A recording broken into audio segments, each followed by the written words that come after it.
इतिहास लिखा है इसमें, कुछ खास छिपा है इसमें। इतिहास लिखा है इसमें, कुछ खास छिपा है इसमें। मर्यादा है, कोई वादा है, विश्वास रखा है इसमें।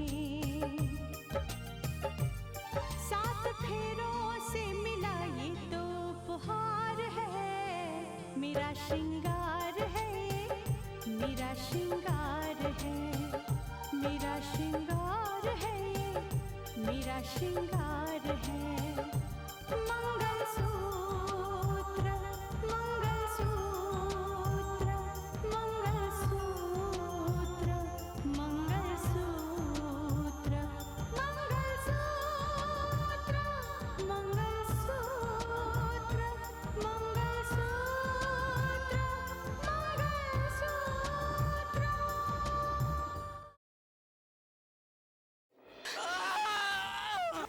रोहित! रोहित! ये सब कुछ कैसे हो गया रोहित? मैंने तो सोचा था कि इस वक्त घर में हड़कंप मचा होगा, रोहित के गायब हो जाने की वजह से। घर में रोहित को लेकर हलचल तो मची थी, लेकिन अब सारे लोग हॉस्पिटल चले गए। जो आपके घर पे फोन करते आए हैं, वही लोग इस वारदात को अंजाम दे रहे हो। ये कैसी बातें कर रही हो तुम रितिका? तुम मुझ पर, अपने चाचा पर शक कर रही हो। सूर्या! सूर्या! ये मैं क्या सुन रहा हूं सूर्या? क्या कह रही है ये? तूने रोहित को मारने की कोशिश की?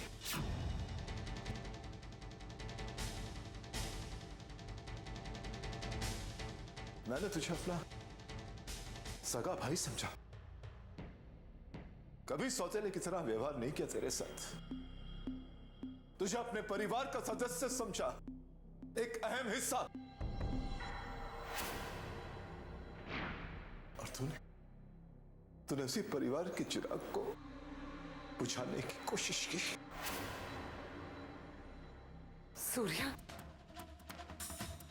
सूर्या, मैंने और भैया ने कभी तुम्हें सौतेला भाई नहीं समझा, अपना समझा। लेकिन आज तुमने ये साबित कर दिया कि अपने अपने होते हैं और सौतेले सौतेले। क्यों किया तुमने ऐसा?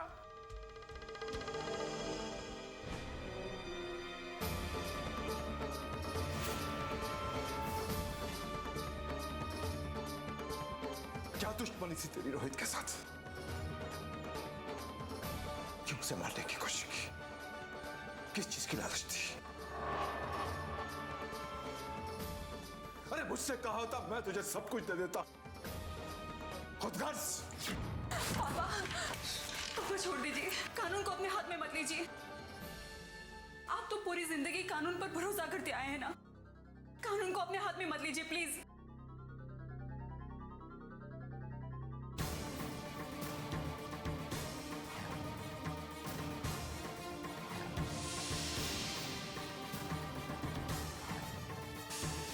रितिका, पुलिस को फोन करो। अब सूर्या का एक ही ठिकाना होगा, जेल।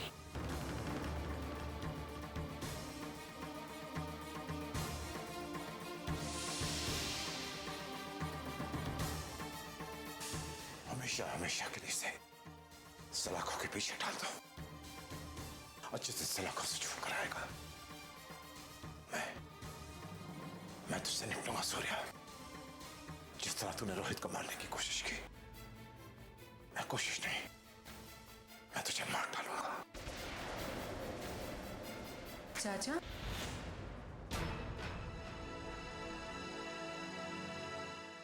अब परेशान क्यों है?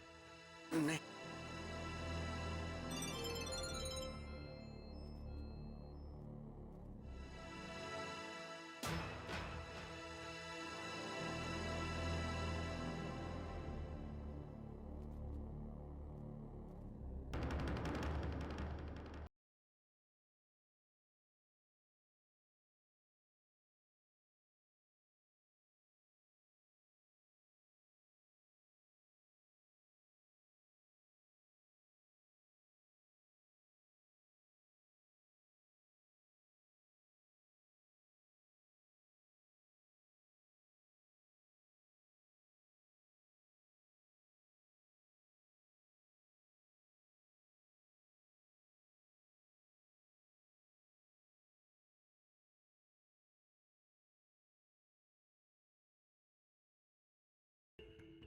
क्यों किया रोहित के साथ ऐसा? किस तरह बात की उस डॉक्टर ने? अरे इस तरह कोई बात करता है एक बाप के साथ जिसका बेटा जिंदगी और मौत के बीच में झूल रहा हो? भैया शांत हो जाइए। दीदी कैसी तबीयत है रोहित की? क्या बोले यार, कुछ नहीं बोल सकते, कुछ नहीं। कुछ समझ में नहीं आता कि क्या होने वाला है। इंस्पेक्टर चौधरी, ये केस बहुत ही इंपॉर्टेंट है। जी मैडम। दरअसल ये एक एक्सीडेंट का केस है, लेकिन इस केस की असलियत क्या है ये तुम्हें पता लगाना होगा। जी मैम, ये किस एक्सीडेंट के केस के बारे में बात कर रही हैं आप? मुझे अभी अभी पता चला है कि कलेक्टर साहिबा के छोटे भाई का एक्सीडेंट हो गया है। कहीं आप उसी केस के बारे में तो बात नहीं कर रही है? ठीक समझा तुमने। मैडम, जब से कलेक्टर साहिबा ने शहर में वो मिशन चलाया है तब से उनका नाम सुर्खियों में काफी रहा है। तुम्हें इस केस की गहराई तक जाना होगा इंस्पेक्टर, क्योंकि मुझे इस बात का संदेह है कि कहीं ये एक्सीडेंट जानबूझकर तो नहीं करवाया गया। जी मैडम।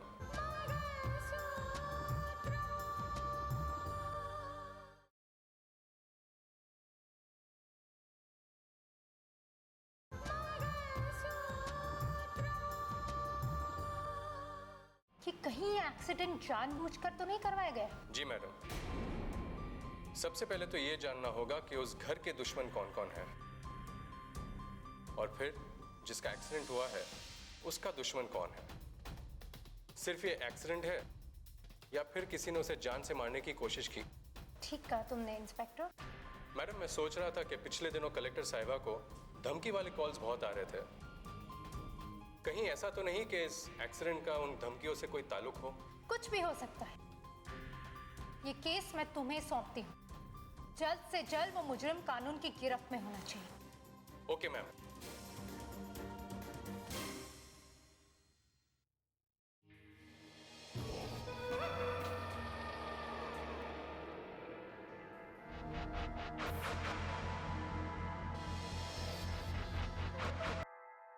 हेलो हेलो, क्या बात है स्नेहा, इस वक्त तुमने फोन किया? एक जरूरी काम था, इसलिए मुझे इस वक्त तुम्हें फोन करना पड़ा। मैं समझ सकती हूँ स्नेहा, इसलिए तो मैंने पूछा इस वक्त क्यों फोन किया, क्या बात हो गई? दरअसल मुझे तुम्हारी मदद चाहिए मेघना।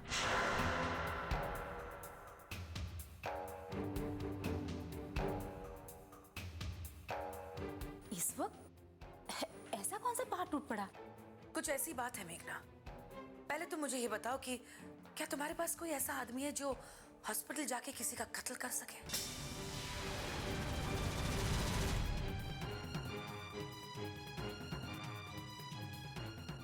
किसे खत्म करना स्नेहा? कौन है हॉस्पिटल में जिसकी जिंदगी तुम्हारी आंखों में कांटे की तरह चुभ रही है? वो कांटा ही है जिसे हमने निकालने की कोशिश की थी, लेकिन वो बच गया। वो और कोई नहीं, जज साहब का बेटा रोहित है। वो हमारा राज जान गया है। सूर्या ने तो उसे ठिकाने लगा ही दिया था, लेकिन वो बच गया और अब वो हॉस्पिटल में है। अगर वो बच गया ना मेघना, तो हमारी सारी सच्चाई सबके सामने लाकर रख देगा।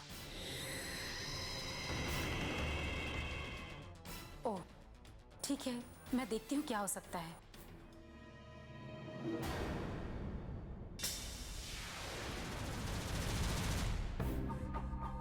तुम्हें पता है रोहित है ना हमारा, हॉस्पिटल में पड़ा है।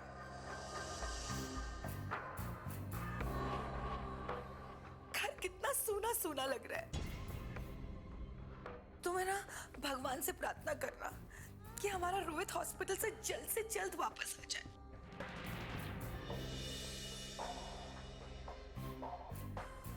मैं बहुत परेशान हूं। सुनो, मैं तुम्हें अब बाद में फोन करती हूँ, ठीक है? बाय। दीदी मैं कितनी परेशान थी। सोच रही थी किसको फोन करूं, मैं किससे बातें करूं, किसको पूछूं कि रोहित का हाल कैसा है।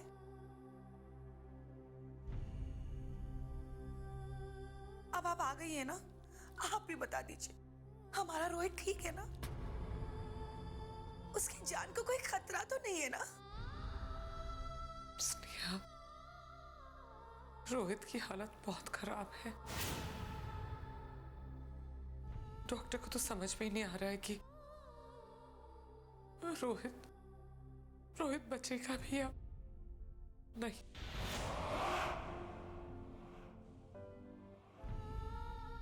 डॉक्टर कह रहे थे कि अब हम लोग को प्रार्थना करने के अलावा कुछ नहीं कर सकते। बस भगवान से प्रार्थना करो कि हमारा रोहित बच जाए।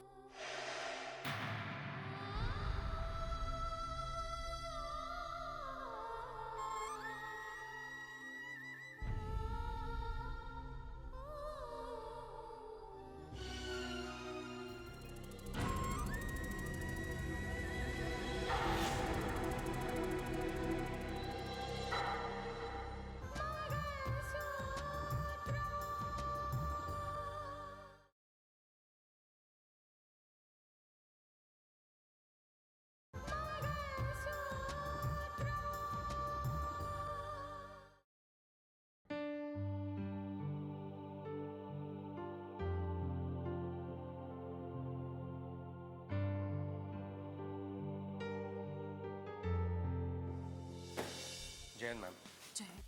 मैम, दीपाली मैडम ने ये केस अब मुझे सौंपा हुआ है। जी, मेरी अभी अभी दीपाली से बात हुई। कहिए। मैडम, मैं इस केस से जुड़ी कुछ जानकारी लेना चाहता हूँ। बिल्कुल, आपको जो कोई भी जानकारी चाहिए वो जानकारी मिलेगी। और हाँ, किसी भी बात का संकोच मत रखेगा कि आप मुझसे बात कर सकते या नहीं, या मेरे फैमिली मेम्बर से कोई पूछताछ कर सकते या नहीं। आपको जिससे भी जो पूछताछ करनी है आप कर सकते हैं। आप अपनी ड्यूटी करिए।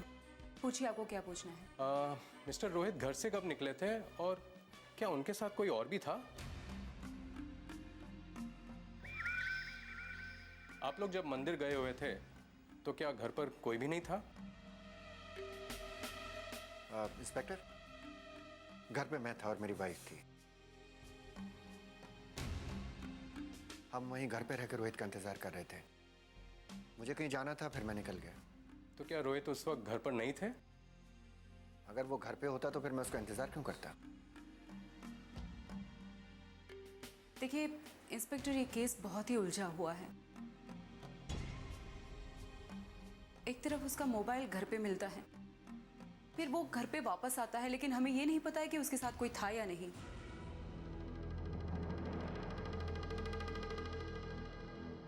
उसके बाद जब वो घर से बाहर जाता है तब भी नहीं पता कि वो अकेला था या उसके साथ और कोई था।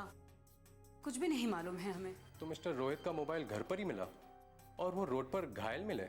हाँ, अब ये तो हमारे लिए भी बहुत बड़ा और पेचीदा सवाल है कि उसका मोबाइल घर पे था और वो इतनी दूर रात को सुनसान जगह पर घायल कैसे पड़ा था? वहां पहुंच कैसे गया? डोंट वरी मैम, मुझे उम्मीद है कि मैं इस सच्चाई तक जरूर पहुंच पाऊंगा। मैं डॉक्टर से मिलकर आता हूँ। जी, यहाँ पर इस तरह।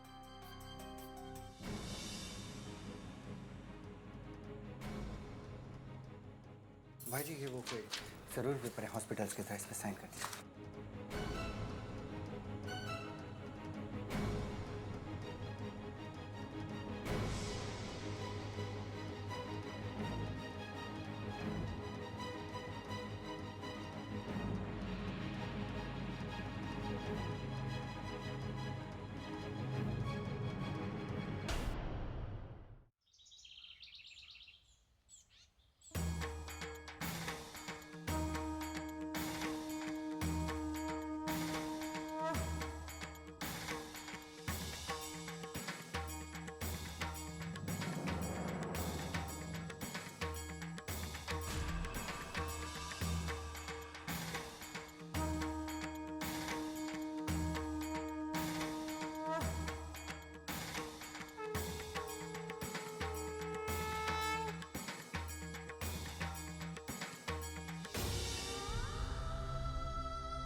हे प्रभु,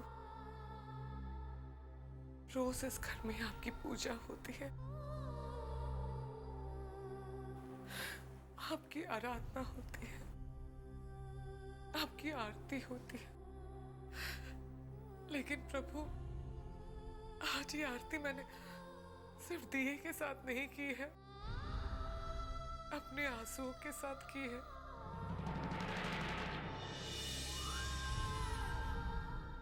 हे प्रभु,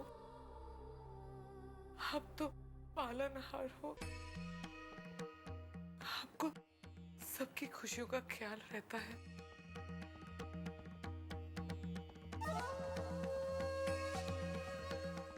प्रभु, मुझे भी मेरी खुशियां लौटा दीजिए। मेरा रोहित जिंदगी और मौत के बीच में झूल रहा है प्रभु। हे प्रभु, उसको जीवन दान देती, उसे बचा लीजिए प्रभु। मेरे रोहित को बचा लीजिए, मेरे रोहित को बचा लीजिए।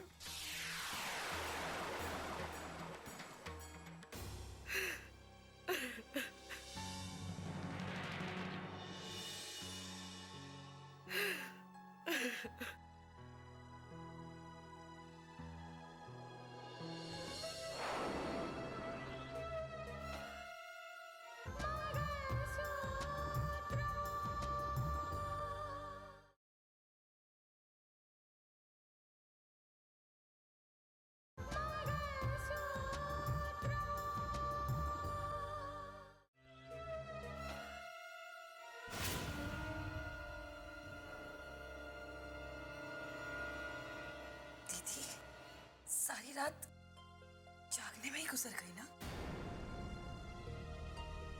घर के बेटे की जब ये हालत हो तो नींद कैसे आ सकती है स्नेहा?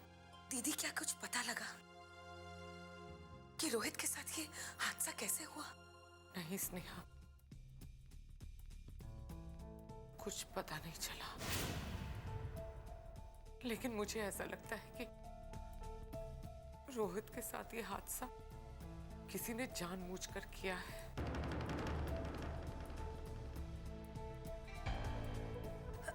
ये आप क्या कह रही हैं दीदी? हाँ स्नेहा, वरना यूं ही इस तरह रोहित का एक्सीडेंट कैसे हो जाएगा? नहीं, मेरा दिल कहता है कि ये जानबूझकर हुआ है रोहित के साथ। नहीं नहीं दीदी, आप लोग बेवजह शक कर रहे हैं। रोहित के साथ ऐसा भला कौन कर सकता है? रोहित का कोई दुश्मन नहीं हो सकता दीदी। मुझे नहीं लगता कि इसके पीछे किसी का हाथ हो सकता है। स्नेहा, जो भी सच्चाई है वो एक ना एक दिन सामने आ ही जाएगी। वैसे ऐसे बहुत सारे सवाल हैं जिनका कोई जवाब नहीं है। मुझे लगता है ये जो धमकियां आ रही थी ना, उन धमकियों को ही सच साबित करने के लिए किसी ने हमारे रोहित के साथ ऐसा किया है। क्योंकि रितिका के साथ तो उसके गार्ड्स रहते हैं ना, कोई भी रितिका के पास पहुंच नहीं पाता, इसीलिए उन्होंने रोहित के साथ। हाँ दीदी, हाँ, ये हो सकता है। रितिका ने न जाने कितने दुश्मन बना रखे हैं, लेकिन जो कुछ भी हो, रोहित के साथ तो ये नहीं होना चाहिए था ना। रोहित को कुछ नहीं होगा। ये जो बैठे हैं, ये मेरे रोहित की रक्षा करेंगे।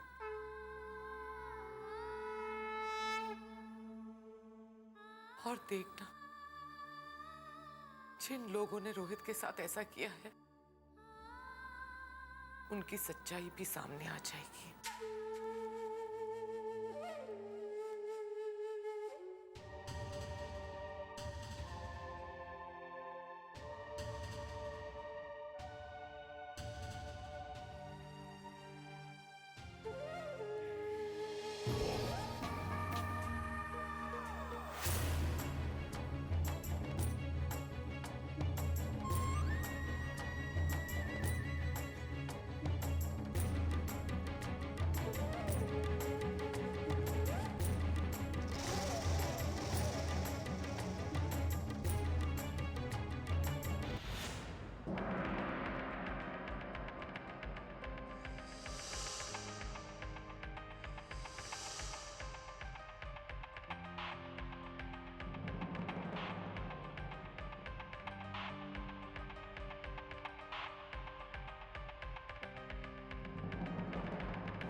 रोहित की हालत में कुछ सुधार हुआ?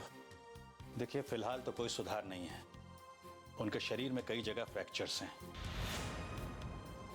ताज्जुब की बात है, एक एक्सीडेंट और इतने फ्रैक्चर। इतने फ्रैक्चरों का क्या मतलब हो सकता है डॉक्टर?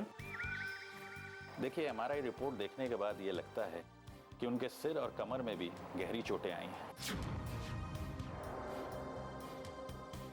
इस एक्सीडेंट की हकीकत रोहित ही बता सकता है। मैं उसका बयान लेना चाहता हूं। डॉक्टर साहब, कब तक होश में आने की उम्मीद की जा सकती है, ताकि मैं जान सकूं कि इस हादसे की हकीकत क्या है? हाँ डॉक्टर, बताइए ना।